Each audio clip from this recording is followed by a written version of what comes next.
നിയമസഭാ തിരഞ്ഞെടുപ്പിൽ മുസ്ലിം ലീഗ് മത്സരിപ്പിച്ചത് മികച്ച സ്ഥാനാർത്ഥികളെയെന്ന് യൂത്ത് ലീഗ് ദേശീയ സെക്രട്ടറി അഡ്വക്കേറ്റ് നജ്മ തബ്ഷീറ. യുവാക്കൾക്കും വനിതകൾക്കും പ്രാതിനിധ്യം ലഭിച്ചു. സ്ഥാനാർത്ഥികളെല്ലാം വിജയിക്കുമെന്നും UDF മുന്നേറ്റം ഉണ്ടാകുമെന്നും നജ്മ തബ്ഷീറ പറഞ്ഞു.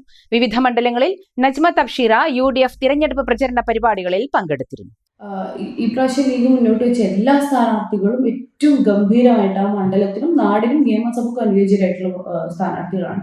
പ്രത്യേകിച്ച് 2 സ്ത്രീകളുടെ അതോടൊപ്പം തന്നെ ഒരുപാട് യുവാക്കളുടെ ഒക്കെ ഒരു പ്രാതിനിധ്യം നമ്മൾ ഇപ്രാവശ്യം കാണുകയുണ്ടായി. കൂത്തുപറമ്പിൽ ജയന്തി രാജനും പേരാമ്പ്രയിൽ ഫാത്തിമ തഹ്ലിയും വളരെ ഗംഭീരമായ പെർഫോമൻസ് ആണ് യഥാർത്ഥത്തിൽ കാഴ്ചവെച്ചിട്ടുണ്ടായത്. ഒക്കെ അവിടെ സ്ഥിരമായി മത്സരിക്കുന്ന LDF കൺവീനർക്കെതിരെയാണ് ഫാത്തിമ തഹ്ലിയ പേരാമ്പ്രയിൽ മത്സരിക്കുന്നത്. അതുപോലെ തന്നെ കൂത്തുപറമ്പിൽ ജയന്തി രാജൻ മത്സരിക്കുന്നത് നാട്ടുകാരനായിട്ടുള്ള ഒരാൾക്കെതിരെ തന്നെയാണ്. പക്ഷെ എന്നാൽ പോലും ആളുകൾക്കിടയിൽ വലിയ സ്വീകാര്യത ഇവർക്ക് 2 പേർക്കും തന്നെയാണ് കിട്ടിയത് എന്ന് നേരനുഭവം ഉണ്ട്. 2 മണ്ഡലങ്ങളുടെയും തെരഞ്ഞെടുപ്പിന്റെ സ്ട്രാറ്റജിയെ തന്നെ വലിയ രൂപത്തിൽ മാറ്റിമറിക്കാൻ ഇവരുടെ ഒരു സ്ഥാനാർത്ഥിത്വം കാരണമായിട്ടുണ്ട്.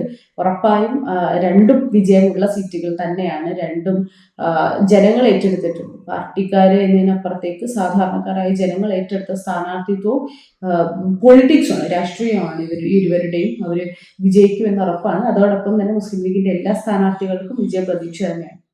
എക്സിറ്റ് പോൾ ഫലങ്ങൾ കണക്കിലെടുക്കുന്നില്ല. ഇടതു സർക്കാർ ഭരണത്തിലെ ദുരിതത്തിൽ ജനങ്ങൾക്കും മടുപ്പ് തോന്നിയിട്ടുണ്ട്. അതിനാൽ ഭരണവിരുദ്ധ വികാരം നിലനിൽക്കുന്നുണ്ട്.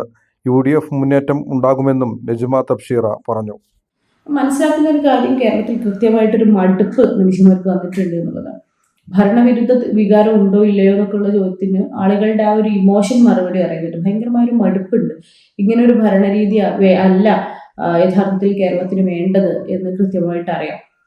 കാരണം പറഞ്ഞ പോലെ തന്നെ ഫാക്റ്റിനെ അഡ്വർടൈസ്മെന്റ് കൊണ്ട് മാനിപ്പുലേറ്റ് ചെയ്യാൻ ശ്രമിക്കുന്ന ഒരു ഗവൺമെന്റാണ്. ഇപ്പൊ ഏറ്റവും ഒടുവിലത്തൊരു ഉദാഹരണം നോക്കൂ. വയനാട് ദുരിതബാധിതർക്ക് വേണ്ടി നിർമ്മിച്ചു എന്ന് പറയപ്പെടുന്ന ടൗൺഷിപ്പ് ഇപ്പോഴും ജനങ്ങൾക്ക് ഉപയോഗപ്രദമായിട്ടില്ല. ഇപ്പോഴും അവിടുത്തെ പണി പോലും പൂർത്തിയായിട്ടില്ല. എന്നാൽ തെരഞ്ഞെടുപ്പിന് മുമ്പ് വലിയ കൊട്ടി ഘോഷിച്ച് ഉദ്ഘാടനം നടത്താനും അവിടെയുള്ള ചിത്രങ്ങൾ കേരളമെമ്പാടും പ്രചരിപ്പിക്കാനും സാധിച്ചു. ആ തെരഞ്ഞെടുപ്പിനപ്പുറത്തേക്ക് എന്ത് ആത്മാർത്ഥതയാണ് യഥാർത്ഥത്തിൽ LDF ഒരു സർക്കാർ ഗവൺമെന്റ് സംവിധാനം എന്ന രൂപത്തിൽ ആ ജനങ്ങളോട് കാണിച്ചിട്ടുള്ളത്. വിഷുവിനെ കയറി ഇരിക്കാമെന്ന് പറഞ്ഞു. വിഷു കഴിഞ്ഞു, ഇപ്പോഴും അവർക്ക് ആ വീടുകളിൽ താമസം തുടങ്ങാൻ സാധിച്ചിട്ട് പോലുമില്ല.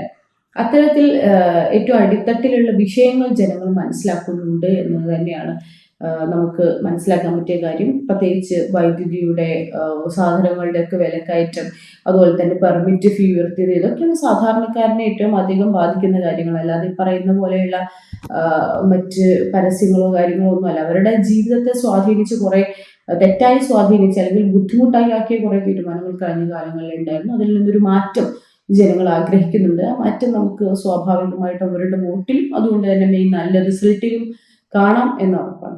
അൽസലാമ ഐ ഹോസ്പിറ്റൽ സേവനത്തിന്റെ 20ാം വർഷത്തിലേക്ക് 21 ലക്ഷത്തോളം സന്തുഷ്ടരായ ഉപഭോക്താക്കളും 2 ലക്ഷത്തോളം തിമിര ശസ്ത്രക്രിയകളും പൂർത്തിയാക്കിയ മലബാറിലെ ഏക കണ്ണാശുപത്രി.